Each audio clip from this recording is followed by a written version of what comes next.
have lots of different identities in our lives, don't we? Different ways of showing up in the world. And we all have to be able to express those things, at least in some part of our lives. I'm Professor Linda Holt, founder of the Braver Group. I'm also a mother, a photographer, a leader in healthcare, and some combination of a wild, witchy, boho being. And all of my identities collide to make one imperfect human. And you're the same. The thing that's important to remember here is within all of those identities, you'll have a golden thread, a thing that makes you you.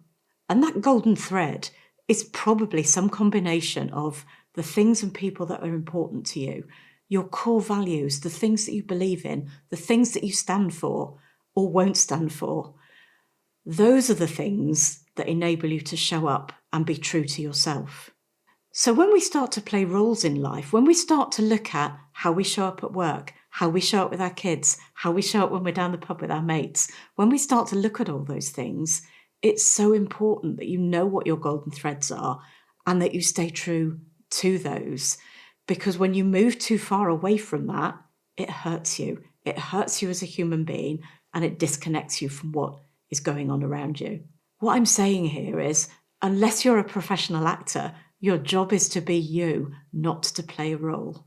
The trouble is, when we get busy, when we get stressed, when we're overwhelmed, we've got too many things to do, too many masters to serve, it becomes quite easy to start to deliver on what we think people expect. And in the process of that, we lose who we are, how we think we should show up.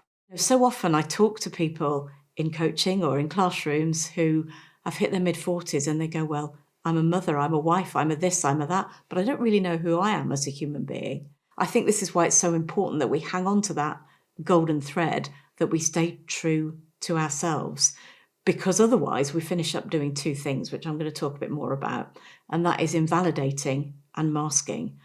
Both of those things cause us harm. Both of those things are a stress response, but that stress response does a number on both your physiology and your mental well-being.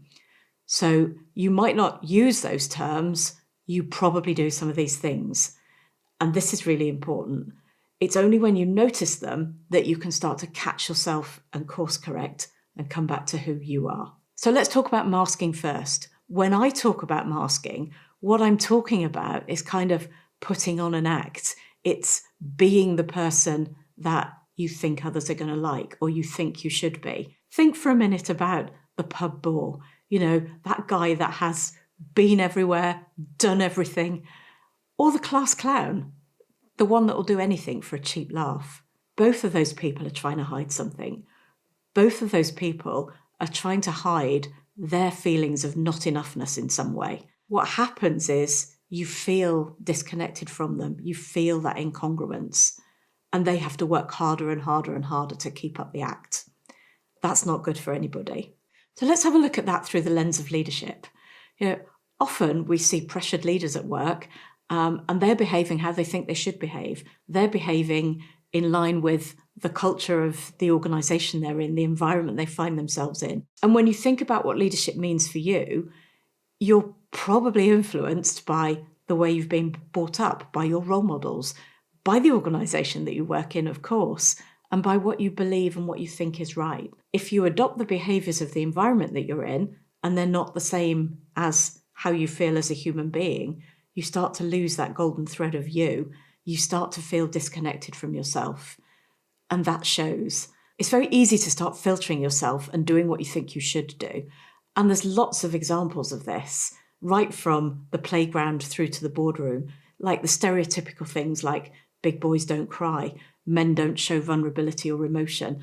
And I bet if you think about it, you've got a whole load of those stereotypes rolling around your own head, things that filter the way that you show up and behave. And to some extent, that's okay. We're kind of getting this balance of showing up in a way that you feel safe, showing up in a way that others can connect with you, and being true enough to who you are to feel like yourself. It is important that you start to interrogate some of the masks that you've created for yourself and look at whether they are creating a disconnect or whether they're actually helping you to perform in the way that you want to.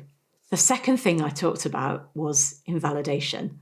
And I expect you've heard this term bandied around in your friendship groups, on social media, and probably at work as well. But I think that we often miss the most important type of invalidation, and that's the invalidation that you do to yourself. And I think when I talk about this, I'm talking about all those times that you play small, all those times that you filter yourself or what you want to say, that you don't talk about your experience, your knowledge, your expertise, your successes, for fear of looking too big for your boots, or for fear of putting a target on your back, for fear of standing out when you don't really want to. The other thing that we often do when we talk about invalidating ourselves is we dismiss an experience that we've had. So it wasn't that bad. Somebody else's is worse. It is what it is. All of that kind of thing that undermines what you're truly feeling. To really own your identity, to take up that space, you often need to be your own cheerleader. You need to own your successes. You need to own the things that make you you, those golden threads I talked about earlier, because these are the very things that enable people to connect with you beyond the work or the task itself. These are the things that enable you to be a great leader. So let's go back to my big, bold introduction. I don't call myself professor to be superior or to even to make you take me seriously. I call myself professor because I'm proud of it. I worked hard for it. It shows me what's possible when I apply myself. I'm also a photographer. I've been a photographer all my life, or at least since I could hold a camera.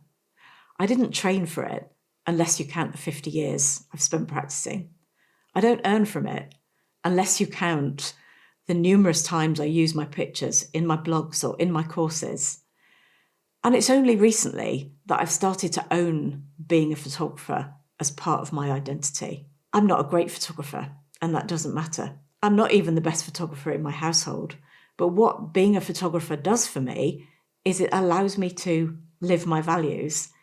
It allows me to express myself and create stuff. And occasionally, it allows me to serve you. So I'm owning that. I'm a photographer. That's part of who I am. It's one of my golden threads. In 2025, I'm going to make a conscious effort not to mask and not to invalidate myself.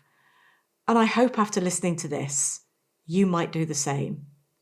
So tell me, who are you?